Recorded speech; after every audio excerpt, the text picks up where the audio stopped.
દત્ત, રાધે કૃષ્ણ, રાધે શ્યામ. ધર્મમ ચર સત્યમ વદ. પુસ્તકનું નામ છે પરમ ભાગવત મહેતા નરસિંહનું સાચું દર્શન, સંત રાધે શ્યામજી કૃત.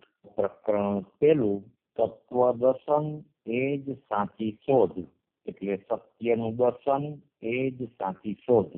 કોઈ પણ સિદ્ધ જ્ઞાની કે ભક્ત મહાત્માએ કઈ સાલમાં કયા સ્થળે જીવન યાત્રા શરૂ કરી કે પૂરી કરી તેની ચોક્કસ તારીખો નક્કી કરવાની ઝીણવટ ભરી પંચાત કે ખોટી ઉપાધિ કરવા કરતા તેમણે કેવી રીતે જ્ઞાન વૈરાગમાં જીવન ગાળ્યું, કઈ રીતે નિષ્કામ કર્મ કર્યા અને કેવા ભક્તિ યોગથી સાધના કરી સિદ્ધ થયા તે સાધના માર્ગ તેમજ તેમનું બોધેલું અનુભવ જ્ઞાન ખાસ જાણવું જોઈએ.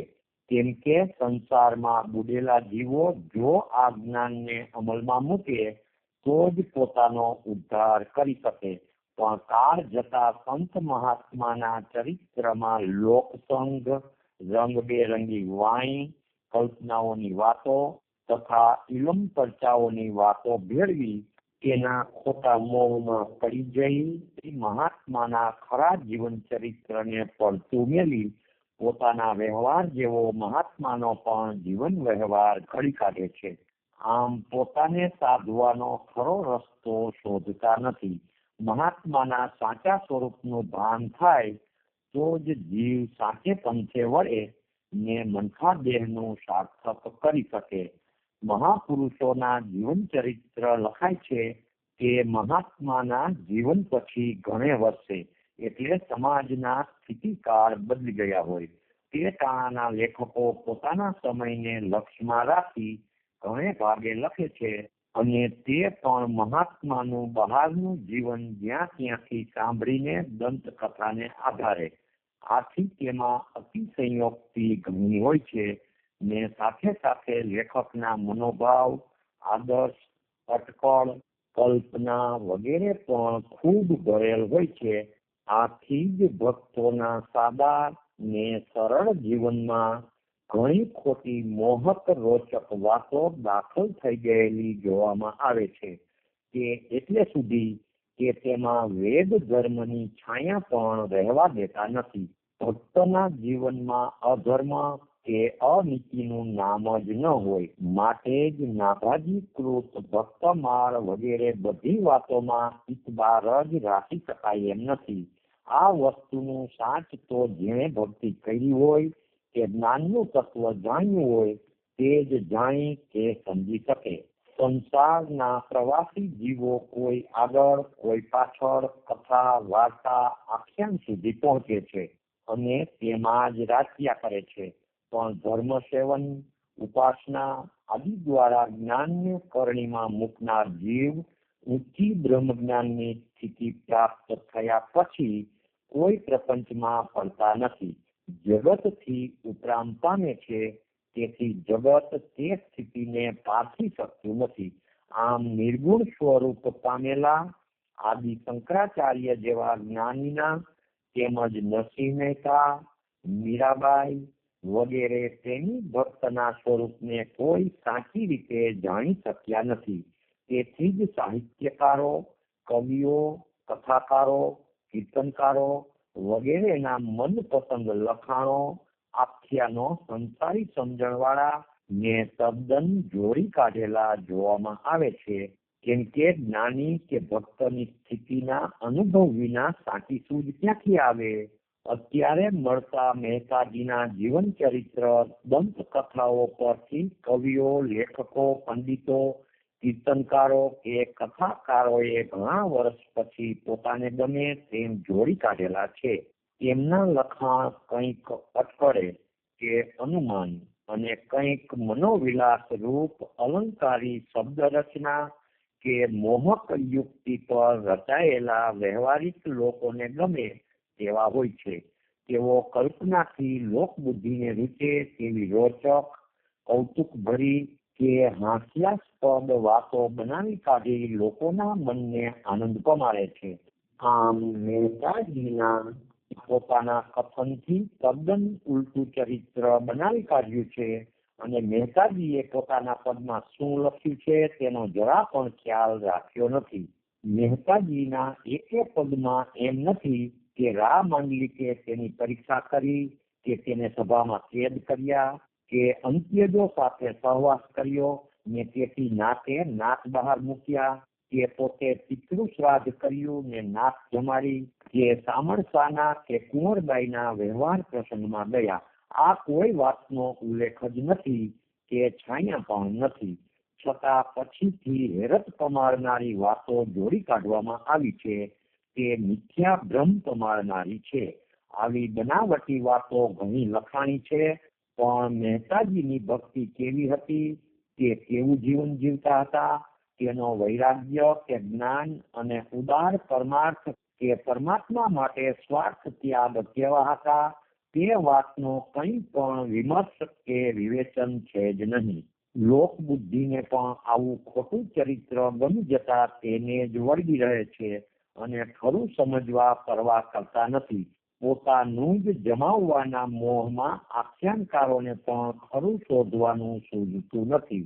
અનંત પ્રસાદજીના આખ્યાનો પણ ભાવવાહી છતાં અમુક અંશે કલ્પનાના છે.